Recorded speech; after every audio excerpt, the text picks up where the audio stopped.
आमच्या पिंपळवंडी गावामध्ये मळगंगा मंदिरा शेजारी ही सगळे आदिवासी कुटुंब राहतात.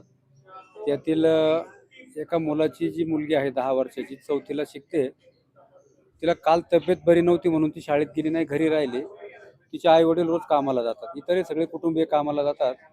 ती घरी राहिल्यावर जो संबंधित मुलगा आहे त्याने तिला गोड बोलून आमच्याच लेंडेसळ वस्तीकडे, रस्ता जो खरं तरी बरीचशी कुटुंब आमच्याच वस्तीमध्ये बऱ्याच कोणाकडं कोणा शेतीचं काम करतात.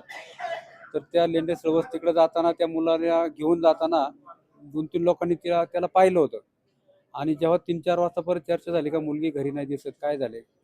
मग चर्चा झाल्यावर त्या दोघांनी सांगितलं का ह्या मुलाबरोबर ती जाताना आम्ही पाहिली होती. मग पोलिसांना तक्रार केली आपण. पोलीस आले, त्यांनी तिला त्या मुलाला जवळ घेतलं.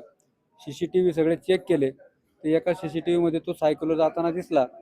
नंतरच्या पुढच्या याच्यामध्ये जेव्हा तो म्हटला मी आमच्या लेंडेसळातल्या एका माझ्या भावाकडेच कामाला गेलाय, तर म्हटले मग आमच्या बारके बंधू आहेत स्वपन, त्याच्या CCTV चेक केले. तर त्याच्यामध्ये तो काय तिकडे येताना दिसला नाही. मग पोलिसांचा संशय बळावला. मग LCB असेल, आळीफाटा पोलीस स्टेशन असेल, त्या सगळ्या पोलिसांची नजर जरा वेगळी असते. त्यांनी ह्या सगळ्या त्या मुलाला जवळ घेतलं, बाकीच्या गोष्टी सांगून त्याला शोधलं. आणि त्यांनी खरं तर 2-3 ठिकाणी पहिले चुकीचे स्पॉट दाखवले की इकडे ठेवले तिकडे, पण ती सापडली. नंतर तेव्हा त्यांना पोलिसांनी थोडी प्रेमाची भाषा सांगितली. मग बाकी त्यांनी ती मुलगी दाखवली कुठं पडली होती ती.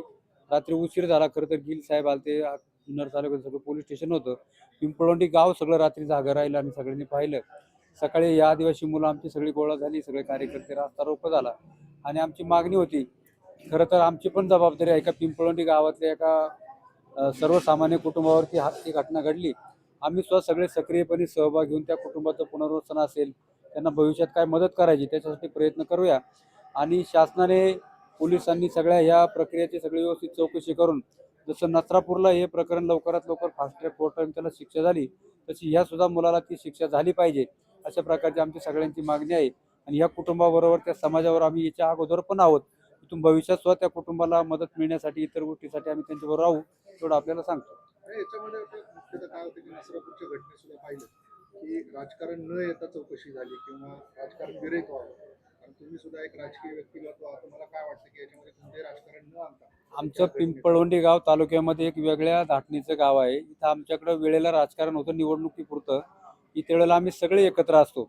आणि अशी सामाजिक काही अडचणी आल्या, कुठं काही गरज असेल, त्यावेळेस सगळे लोक एकत्र येऊन राजकारण बाजूला ठेवून त्या कुटुंबाला, त्या समाजाला मदत करायचा आम्ही प्रयत्न करत असतो.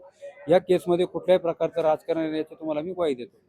कुठे जाती भेद सुद्धा न होता याचं संपूर्णपणे त्या चिमुकलीवर अन्याय झालाय या दृष्टिकोनातून चौकशी व्हावी. 100% बरोबर. ती चौकशी व्हावी. खरं तर त्याचा नराधम आपण शोधलाय. त्याला शिक्षा व्हावी एवढाच प्रश्न आहे का आता त्याला शोधा, त्याच्यावर लवकर हा प्रश्न राहिला नाही. तो तर खरं 2 तासाच्या आत पोलिसांनी शोधला, त्यांचं कौतुक आहे त्या गोष्टीचं. आणि गावामध्ये सुद्धा सलोखा आमचा चांगला राहिलेला आहे. ही जी आदिवासी सारी कुटुंब आमची असतील तर त्यांचे आमचे घरोब्याचे संबंध आहेत. त्यांच्या कुठल्याही कार्यक्रमाला, त्यांच्या यात्रेला, कशाला आम्ही काही आर्थिक मदत आमची असते.